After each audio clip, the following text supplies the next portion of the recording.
প্রাকৃতিক সৌন্দর্যে ভরপুর মৌলভীবাজার জেলা। এর মধ্যে অন্যতম হল চা বাগান। মৌলভীবাজারে বেড়াতে এসে পর্যটকরা সবচেয়ে বেশি যার সাথে পরিচিত হবেন তা হল চা কন্যাদের নরম হাতের পরশে কোমল পাতা চয়নের দৃশ্য। শ্রীমঙ্গলে এসে চা কন্যা না দেখলে তো আত্মতৃপ্তি হয় না। চা কন্যা আমাদেরকে স্বাগতম জানাইছে শ্রীমঙ্গলে চা দেশে আসার জন্য। আমরা খুবই ধন্য এবং মনোমুগ্ধ। আর মৌলভীবাজার জেলায় প্রবেশের সাথে সাথেই এই দৃশ্য মননে ধারণ করে দিতে শ্রীমঙ্গল সাতগাঁও চা বাগানে তৈরি করা হয় বিশাল আকৃতির একটি চা কন্যা।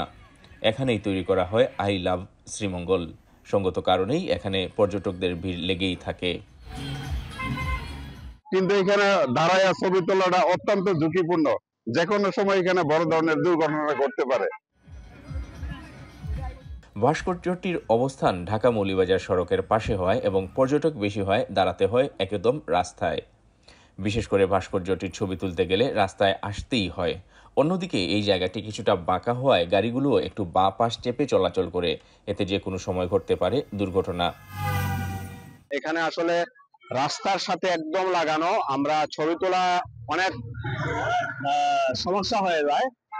এই জন্য কর্তৃপক্ষের কাছে আমাদের অনুরোধ হবে, আমাদের এই রাস্তাটা এইদিকে একটু ডাইভার্ট করে প্রশস্ত করলে ভালো হয়। চায়ের কন্যা দেখতে এসেছি। চায়ের কন্যা দেখতে এসে আমরা খুব ঝুঁকিপূর্ণতে ছিলাম। কখন যে গাড়ি এসে আমাদেরকে মেরে দেয় সেই ভয়ে ছিলাম। শ্রীমঙ্গল উপজেলা নির্বাহী অফিসার জানান, তারা এর সৌন্দর্য বৃদ্ধি করতে ও পর্যটকদের জন্য ওয়াশ ব্লক সহ অনেক কিছু স্থাপন করছেন। পর্যটকদের নিরাপদ ভ্রমণের জন্য সতর্কবার্তা সহ প্রয়োজনীয় ব্যবস্থা নেবেন তারা।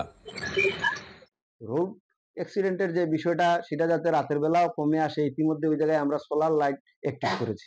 আমাদের আগে যে লাইটগুলা ছিল জ্বলতো না, সেগুলা কিন্তু এখন আলো দিচ্ছে।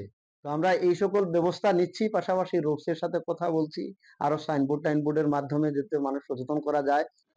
এই সমস্যার সমাধানে ভাস্কর্যটির অপর পাশে রাস্তা প্রশস্তকরণ, দুই পাশে স্পিড ব্রেকার স্থাপন সহ প্রয়োজনীয় ব্যবস্থা গ্রহণের দাবি পর্যটকদের।